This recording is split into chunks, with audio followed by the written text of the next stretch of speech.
Hello, my YouTube neighbors. With the spooky season, Halloween season, coming faster than I expected, I thought I would kind of give 5 found footage movies that I think are very cool. And I'm not really the found footage type. I don't really go for the paranormal. Even Blair Witch really never did it for me as a kid when I watched it. I was just kind of bored as fuck. So maybe some of these are a little different than what you might expect from found footage. I know some of them, like a couple of them. I mean, there's only 5, so I know a couple of them you will have heard of, but I think there's 1 or 2 that aren't exactly mainstream. So let's get into it.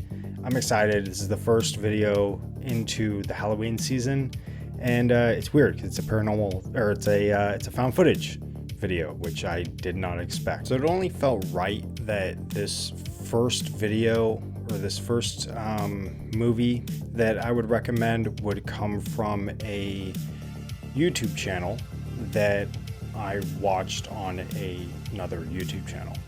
So I watched the review of Chris Stuckman reviewing this movie, Milk and Cereal, from the YouTube channel That's a Bad Idea. Milk and Cereal is a free YouTube movie that is only an hour long, that is about 2 YouTubers that do prank videos.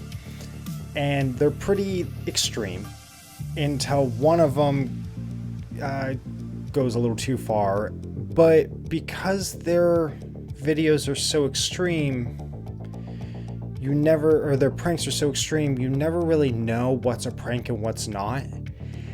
And as you're figuring things out about one character, Milk, who is the main character, you're seeing the other character really kind of deplete and fall and lose his humanity, and it gets to a really fucking dark place.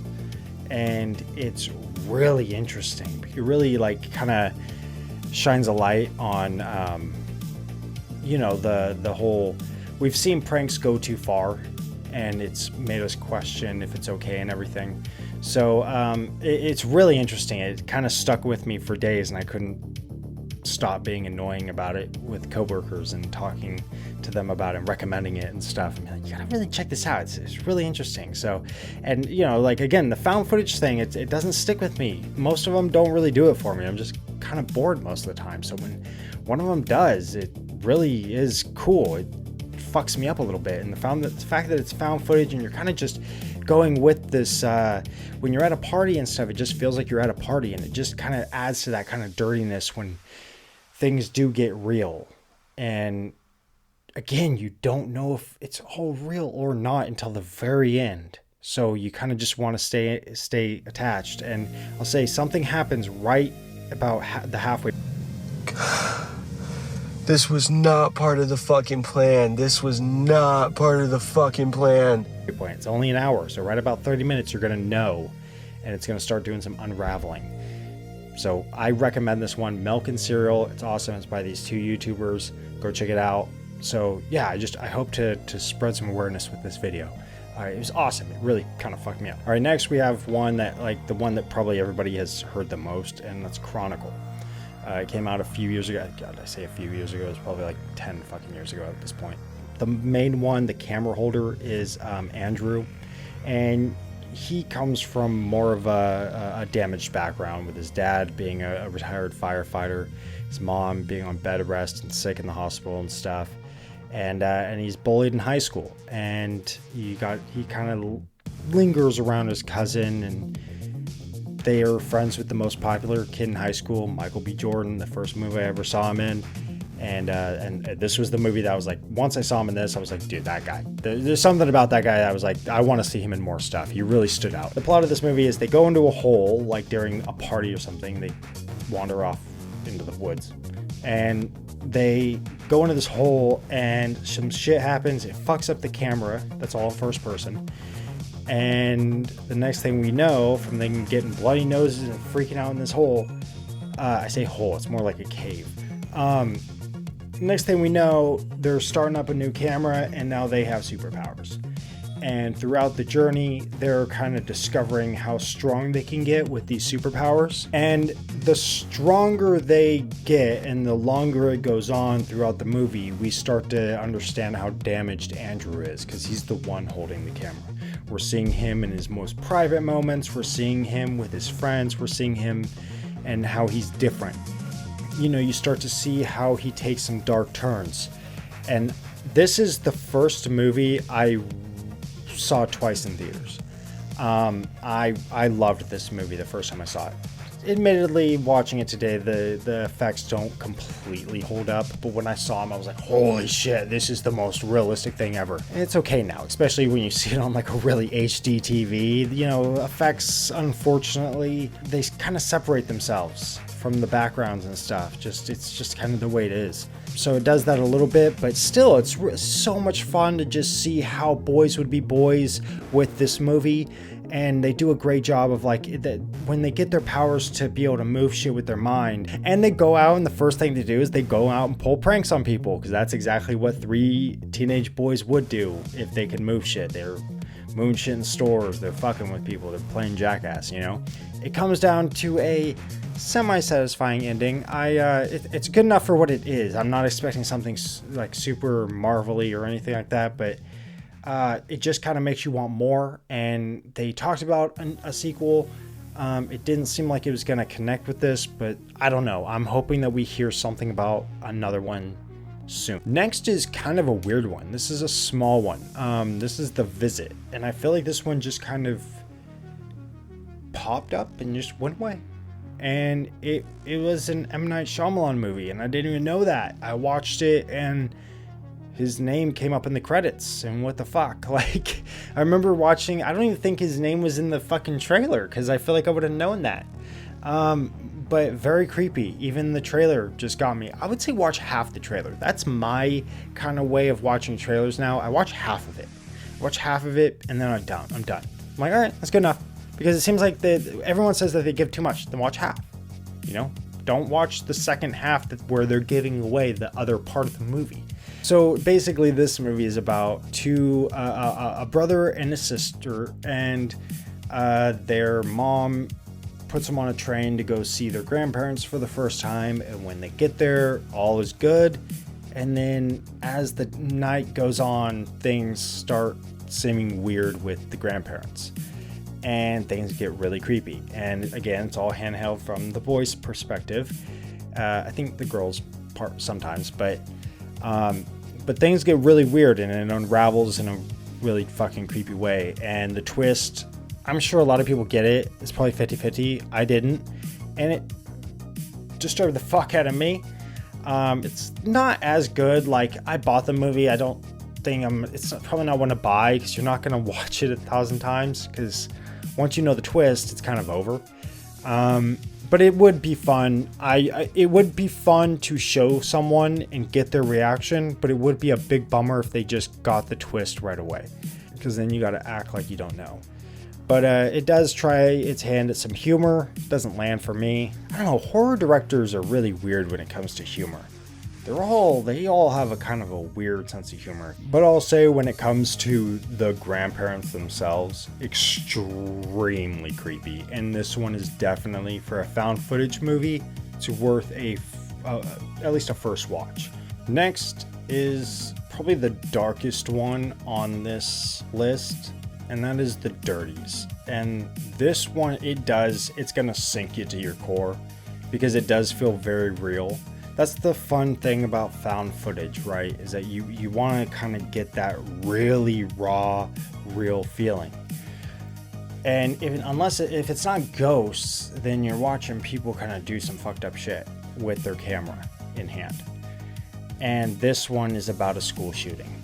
It's about a boy and it's about two high school friends. And they're the outcasts. They're the ones that are big movie fans. They're big horror fans. And of course, they get teased for it. They get bullied for it big time, because they're a little weird.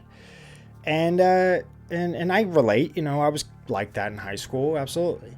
Didn't know when to be a little more chill about what I'm into. The movie at the beginning is about them making a movie about a school shooting, right? Like they're killing their bullies that they call the Dirties, and they're making it so they can show the class their movie, and it doesn't get exactly a standing ovation, right? And it kind of embarrasses them a little bit. But after that, one character who's the most damaged, and this was, I believe, written and directed by these guys, which makes it 1,000 times more cool, right? Like, I think this was like their first movie, if not like close to it, and which inspires me even more because it fucking disturbed me the fuck out. The one guy, after their movie, he goes, well, what if we make a movie about actually killing them? And his friend's like, yeah, I mean, that's what we did. We did a movie about assassinating them. And their movie's more fun, it's very cheesy and shit. But he's like, no, what if we actually make a movie about killing them for real? And his friend's still not getting it, right? And you're seeing the difference between like somebody who is damaged and somebody who is just so not damaged and kind of innocent in a way,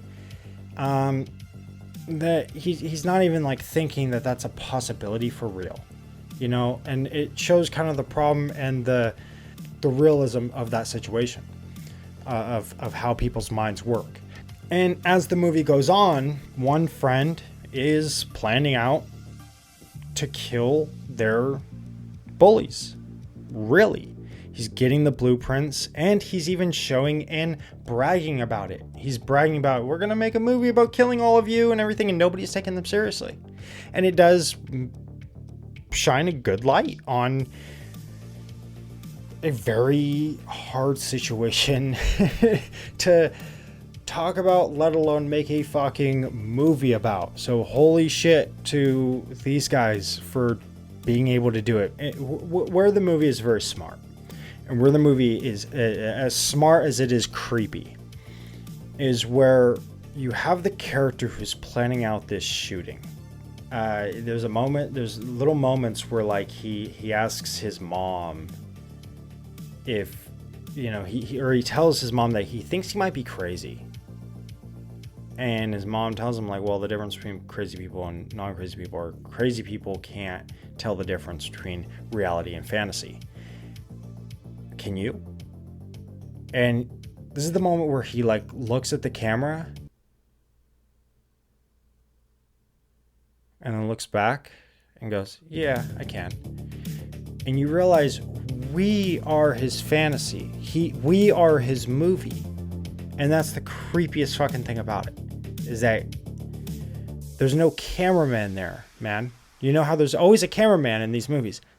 I don't think there's a cameraman. If I remember right, when I watched this is a one and done. I might watch this one more time in my fucking life, but it's a hard fucking watch. I'm warning you. Like, it is a hard fucking watch. That's the creepy thing about it, is he's always talking as if this is the movie, man. Like, this is it. And even when he's talking to his other friend's like, I don't know what the fuck you're talking about, man. He's like, right now, this is it. And it's like, you realize that there's no cameraman anymore.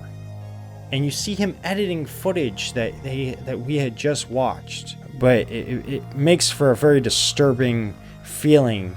And it's a great metaphor for the disconnect of somebody who is mentally unstable. And somebody who is disconnected from reality. And so, because we get trapped in these fantasy worlds, these fantasy lands, things we're always trying to escape in life. And this movie does a great job. I wish it was more popular. It does a great job of showing that and using the camera as the mental illness. So, and I'll say this, it doesn't end on an extremely like a horrible gut punch or anything. You're not gonna see a bunch of teenagers getting fucking destroyed or anything, okay? It does enough to where it's gonna feel disturbing. It's more the build-up that's all disturbing. You're gonna watch up to the build-up, you're gonna get more disturbed to the point, and then it's gonna do enough, but it's not gonna feel like you're not gonna see someone's fucking head explode. You're not gonna have to witness that. And then where it ends, you're just kind of left with like, oh man, okay. That's all right. Walk away. That's what you're in for that one. And last, I was gonna have the Dirties as last, but I felt like this was, let's not end on such a dark fucking note. Behind the Mask of Leslie Vernon. This is basically, you have a guy who believes he is the next Freddy Krueger, Michael Myers, Jason, all those guys that exist in the world that this is being filmed in. And he is, again, it's being filmed by like a freshman college student and her crew, and Leslie Vernon is basically telling them his whole routine on how he plans the night of his big massacre, and how he's going to pick his final girl, and how he does the little tricks of nailing the windows shut, or how he has to do cardio. Like all the things that it takes to be a killer. You have no idea how much cardio I have to do. It's ridiculous. There's that whole thing of making it look like you're walking, and everybody else is running their asses off. And he's even got like a mentor, somebody who used to be a slasher back in like the 80s or something, a low budget slasher or something. It's fun. It's a comedy. It was one that I watched the trailer to years before I watched it, and I knew I was gonna love it, and I don't know what took me so long. And I feel like it's one that if I didn't put it here, I'd probably make a whole review about it and just never shut the fuck up, and it would take me forever to edit. So I need to say it here because it was an obvious one when it came to like what are for me my favorite kind of found footage. It's a mockumentary, but it's great, you know? It's great. It's fucking fun, and just they got such a good character to play this kind of guy. He's kind of charming, he's goofy a little bit, and he is creepy. When he puts on the mask, he's a little creepy. And there is a little bit of a twist, but I knew it right away. Again, if you're a horror fan, if you're a slasher fan, you're just gonna love this. Like, I just don't see how you can't. You have no idea who you're dealing with. I hope you all found at least one video in here that you enjoyed, that you can give a chance to, and hopefully like. It's a great time of year right now. This is it. This is the spooky season, so I'm gonna have a lot of fun making these videos. Not what I thought this first fucking video would be, because this is not my genre. I don't really care for most found footage movies, but these are the ones that I like. I like the more grounded, more when it's more people and kind of a character study. To me, that's more fun than like ghosts or haunting things. Like, that's not, I don't care. It's a bunch of effects and stuff, but this is where you kind of get fun and creepy. So let's get fun and creepy. Thank you, my YouTube neighbors, for taking the chance and clicking on this, and thank you for everybody who has subscribed. Thank you for everybody who has stayed subscribed, because I know it's been a long time since I put out a video. Have a great day. Thank you. Would you mind getting inside the oven to clean it?